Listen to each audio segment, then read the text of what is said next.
Harry Potter and the Half-Blood Prince by J.K. Rowling. An immersive summary. The mundane world of politics collided with ancient magic when the Prime Minister of Britain found himself face to face with the impossible. In his familiar office, surrounded by the trappings of power he understood, he listened in growing horror as Cornelius Fudge revealed the truth that had been hidden from Muggle eyes for so long. The Dark Lord Voldemort had returned, and with him came chaos that threatened to spill beyond the boundaries of the wizarding world. Bridges collapsed without explanation, mysterious mists rolled across the countryside, and people vanished as if they had never existed, all the work of Death Eaters wreaking havoc in both worlds. Meanwhile, in the shadowy corners of the magical community, desperate measures were being taken. Narcissa Malfoy, her aristocratic composure cracking under the weight of maternal fear, sought out the one person who might save her son from an impossible task. Severus Snape, his black eyes unreadable, listened as she pleaded for Draco's life. Bellatrix Lestrange watched with cruel satisfaction as magical bonds formed around Snape's words, an unbreakable vow that would either ensure Draco's protection or cost Snape his very life.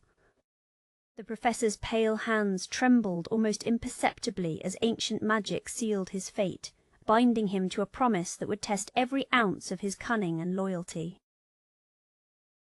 In the aftermath of tragedy, Harry Potter sat surrounded by the remnants of his godfather's life. Sirius's possessions had found their way to him, a final inheritance from the man who had offered him a glimpse of family. Among the items lay memories of better times and the weight of loss that seemed to grow heavier with each passing day. When Albus Dumbledore appeared at Privet Drive, his usual twinkle subdued by the gravity of recent events, Harry felt a mixture of relief and apprehension. The headmaster's presence meant escape from the Dursleys, but it also signalled that the war was escalating beyond anything they had faced before. As Harry departed with Dumbledore into the uncertain night, the wizarding world held its breath. 3 separate threads of fate had been set in motion. A Muggle leader grappling with a reality beyond his comprehension, a spy bound by magic to an impossible promise, and a young wizard carrying the hopes and fears of everyone who opposed the darkness. The stage was set for a confrontation that would test not only magical power, but the very bonds of love, loyalty, and sacrifice that held their world together. The summer night air crackled with anticipation as Harry Potter found himself whisked away from Privet Drive by the most powerful wizard of his age. Dumbledore's weathered hands guided them through the darkness to a quaint village where destruction painted a grim picture across cottage walls and garden gates. The scene spoke of violence barely contained, yet hope flickered in the headmaster's eyes as they approached what appeared to be a ransacked home. Inside, beneath overturned furniture and scattered belongings, they discovered Horace Slughorn, a rotund wizard of considerable talent who had staged his own dramatic disappearance. With gentle persuasion and appeals to the man's considerable ego, Dumbledore orchestrated a masterful recruitment, securing Slughorn's return to Hogwarts just as dawn painted the horizon in shades of possibility. The warmth of the burrow enveloped Harry like a long-awaited embrace, washing away the sterile coldness of Privet Drive and replacing it with the chaotic love of the Weasley household. Mrs. Weasley's fierce hugs competed with the excited chatter of his friends, while his OWL results, surprisingly excellent despite the previous year's tribulations, brought genuine smiles to faces that had grown too familiar with worry. Ron's theatrical groans about his own grades and Hermione's barely contained excitement over her perfect scores restored a sense of normalcy that Harry had almost forgotten existed. Yet beneath the surface joy shadows lingered in knowing glances and hushed conversations that ceased whenever he entered a room. The expedition to Diagon Alley revealed a world transformed by fear. Once bustling shops stood shuttered behind protective charms, while Ollivander's, that ancient repository of wand lore, gaped empty and violated. The very air seemed heavy with unspoken dread as families hurried past with downcast eyes, their children clutching tightly to robes that had once swirled with carefree abandon. It was here, amid the oppressive atmosphere of a community under siege, that Harry's attention caught on a familiar pale figure slipping through the crowds with unusual stealth. Draco Malfoy moved with purpose through the twisting lanes, his aristocratic features set in lines of determination that spoke of secrets and dangerous knowledge. The Hogwarts Express, that beloved herald of new beginnings, carried Harry toward what should have been refuge and learning. Instead, it delivered him into the hands of those who sought his destruction. Beneath his invisibility cloak, he had followed Malfoy into an empty compartment, driven by instincts that screamed of danger and conspiracy. The conversation he overheard chilled him more than any winter wind talk of tasks and dark lords, of pride and impossible missions that would either elevate or destroy. But his discovery came at a terrible price. Malfoy's curse found its mark with vicious precision, leaving Harry paralyzed and bleeding, hidden beneath the cloak that had become both his salvation and his prison. As the train pulled into Hogsmeade Station and students disembarked into the crisp September evening, Harry lay motionless in the darkness, his return to Hogwarts delayed by cruelty and the growing realization that nowhere, not even the castle he called home, would be safe from the war that was coming. The castle walls of Hogwarts stood as stalwart as ever against the autumn sky, yet something fundamental had shifted in the ancient stones themselves. As students filed into the great hall for the welcoming feast, whispers rippled through the assembled crowds like wind through autumn leaves.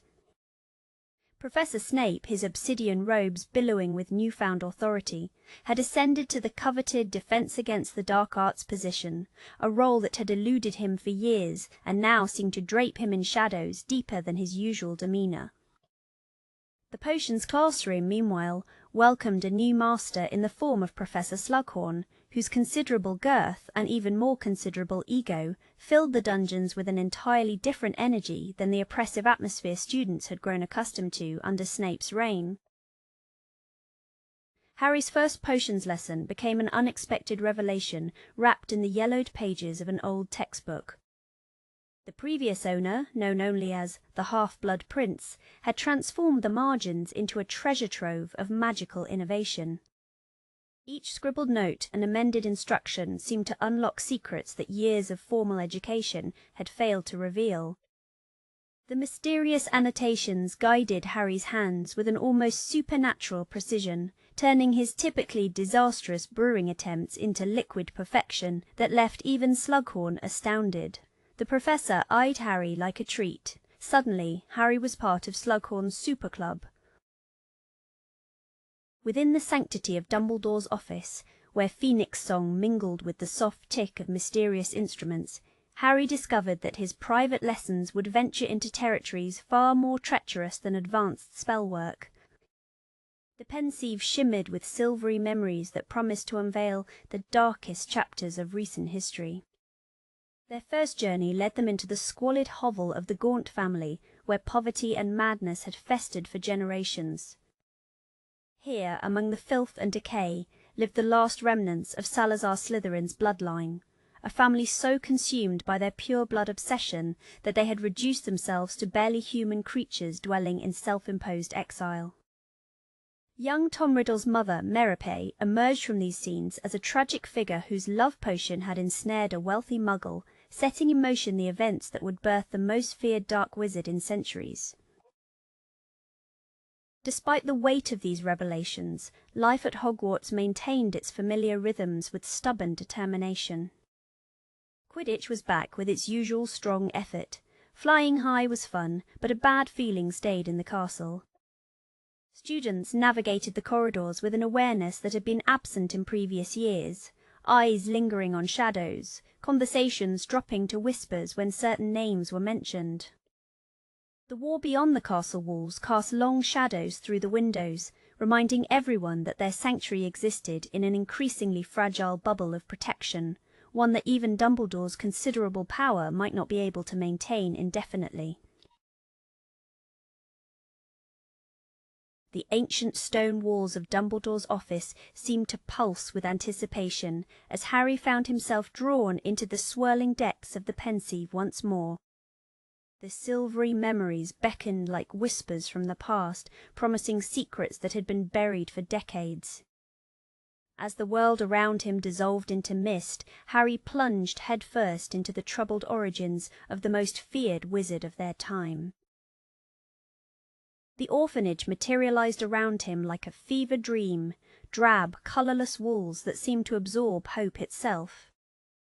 Here, among the forgotten children of London, lived a boy whose very presence made the air feel electric with malice. Young Tom Riddle moved through the corridors with an unsettling grace, his dark eyes holding depths that no child should possess. The other children cowered in his wake, inexplicably drawn to him yet terrified by the strange accidents that befell those who crossed him. Harry watched in horrified fascination as the boy who would become Voldemort displayed an early mastery over fear itself, bending the weak-willed matron to his desires with nothing more than a calculated smile and eyes that promised terrible consequences for disobedience.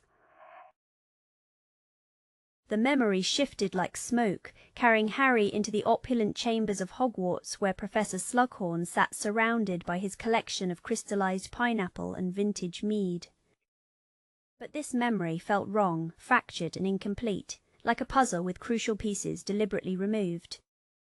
Through the haze of Slughorn's obvious tampering, Harry glimpsed the terrible truth about Horcruxes, those darkest of magical artifacts that could split a soul and anchor it to the living world. The very concept made Harry's scar throb with recognition, as if responding to the echo of evil that had touched his own life so intimately. Finally, the Pensieve revealed Tom Riddle as a young man, no longer the orphaned child, but a handsome employee at Borgin and Burke's, moving through the shadows of Knockturn Alley like a predator among prey. His charm had evolved into something more dangerous, a weapon honed to perfection as he identified ancient magical artifacts and the lonely, wealthy wizards who possessed them.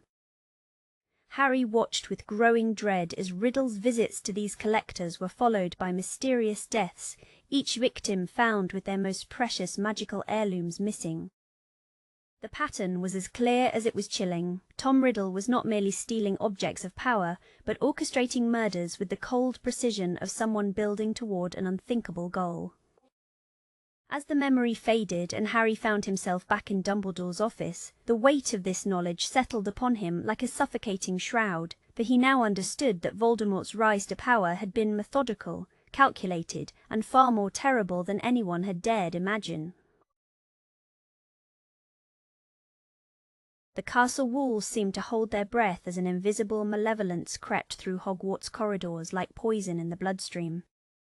What began as whispered rumors and nervous glances soon crystallized into stark, terrifying reality when Katie Bell's agonized screams pierced the crisp autumn air. The necklace she had touched, an ancient, cursed thing of twisted silver and malicious intent, sent violent convulsions through her body as dark magic coursed through her veins. Her friends watched in helpless horror as she rose into the air, suspended by forces beyond comprehension, her eyes rolling back to show only white as the curse fought to consume her completely. In the aftermath of Katie's near-death experience, Harry's suspicions coalesced around a familiar figure, Draco Malfoy. The pale Slytherin had been acting strangely all year, his usual swagger replaced by furtive glances and nervous energy that seemed to vibrate beneath his skin.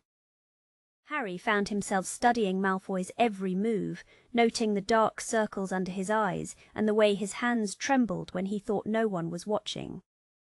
There was something desperately wrong with his old rival, something that went far beyond typical teenage angst into the realm of genuine fear and dangerous purpose. The castle's sense of security shattered completely when Ron collapsed during what should have been a celebratory drink in Slughorn's office. The cursed mead, intended as a gift for Dumbledore, had found its way into Ron's eager hands instead. Harry watched in absolute terror as his best friend's lips turned blue and foam gathered at the corners of his mouth, his body convulsing with the same violent spasms that had claimed Katie Bell. Time seemed to stretch into eternity as Harry desperately searched Slughorn's stores, his fingers finally closing around a small, unremarkable stone, a bezoar that would draw the poison from Ron's system. The antidote worked just in time, leaving Ron gasping and pale, but miraculously alive. Desperate for answers, and driven by a growing certainty that Malfoy was behind these attacks, Harry enlisted the most unlikely of allies.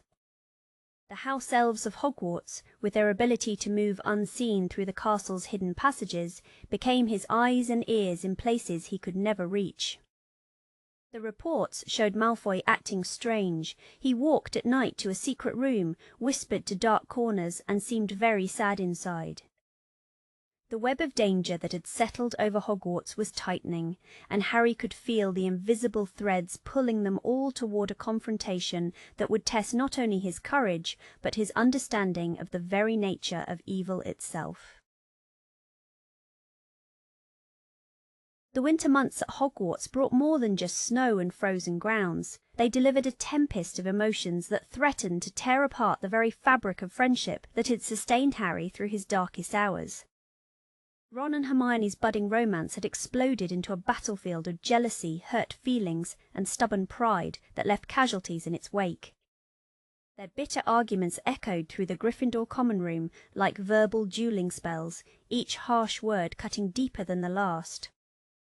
Ron's decision to pursue Lavender Brown with theatrical passion was clearly designed to wound Hermione, and the strategy worked with devastating effectiveness.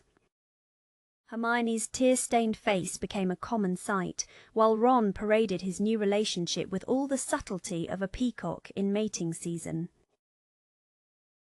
The romantic chaos proved infectious, spreading through the Quidditch team like a cursed contagion. Practices became exercises in futility as Ron's goalkeeping deteriorated under the weight of his emotional turmoil, while Hermione's absence from the sidelines left a gaping hole in the team's usual support system.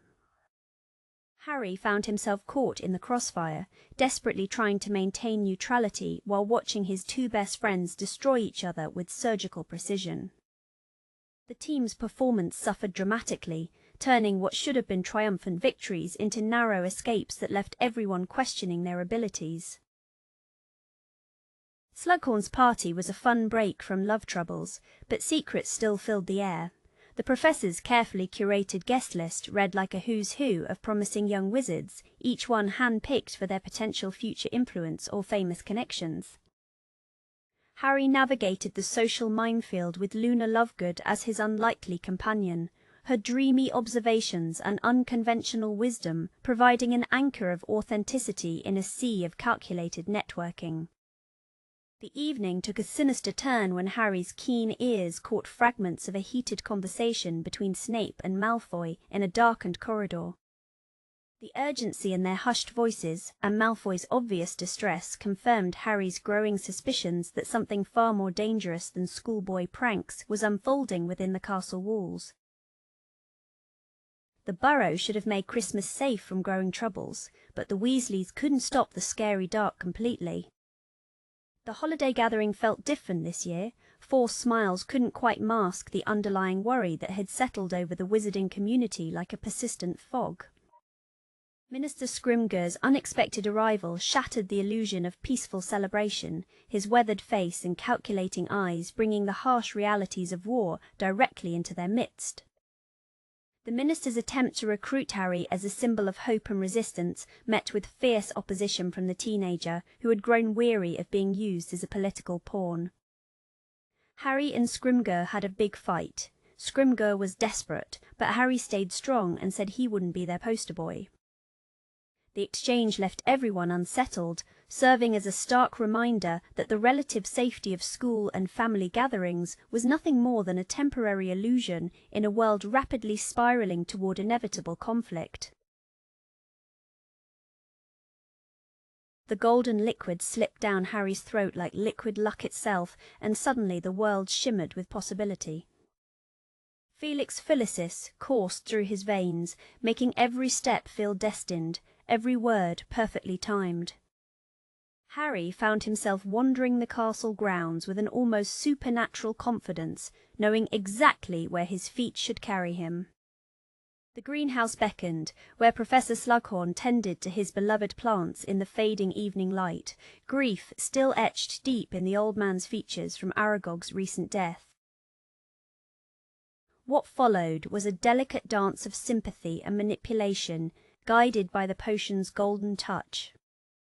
Harry offered comfort for the loss of the acromantula, shared stories that tugged at Slughorn's heartstrings, and gradually, inevitably, extracted the truth that had been buried beneath years of shame and fear. The memory Slughorn finally surrendered was not the sanitized version he had given before, but the raw, terrible reality of a brilliant student's inquiry into the darkest magic imaginable. Tom Riddle's young face flickered in the silvery strands, asking with chilling casualness about splitting one's soul, not just once, but multiple times, creating not one Horcrux, but 7. In Dumbledore's office, the true horror of Voldemort's plan crystallized like ice in Harry's chest. The headmaster's weathered hands trembled slightly as he explained the unthinkable. Their enemy had torn his soul into fragments, hiding pieces in objects that would anchor him to life, even beyond death. 7 Horcruxes meant 7 pieces of Tom Riddle's soul, scattered across the world, making him more than human, less than ghost, a being who had chosen power over the very essence of what made him alive. The weight of this knowledge settled over Harry like a shroud, the magnitude of their task suddenly seeming impossible. Yet even as darkness gathered around the truth of Voldemort's immortality, unexpected light bloomed in other corners of Harry's world. Ginny Weasley moved through his consciousness like fire through dry leaves, her laugh echoing in corridors, her fierce independence drawing him like a moth to flame. Their secret times made a love that even bad news could not kill. Meanwhile, Draco Malfoy grew more haggard with each passing day, his pale features sharp with desperation as whatever dark task he'd been given consumed him from within. The castle itself seemed to hold its breath, caught between the flowering of young love and the shadow of approaching doom, between Harry's growing understanding of what must be done and the terrible certainty that time was running out. The truth about the prophecies struck Harry like a physical blow when he discovered that Snape had been the one lurking in the shadows at the Hogshead, overhearing those fateful words that would forever bind his destiny to Voldemort's. The weight of this revelation settled heavy in his chest as he processed how his very existence had become both weapon and target in a war he never chose.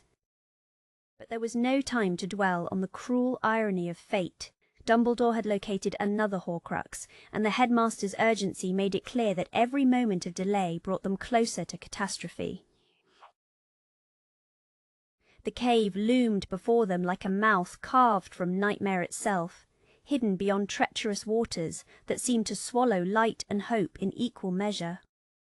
Dumbledore stood at the threshold with his usual calm resolve, though Harry noticed how the headmaster's blackened hand trembled slightly, a reminder of the terrible price already paid in their hunt for Voldemort's fractured soul.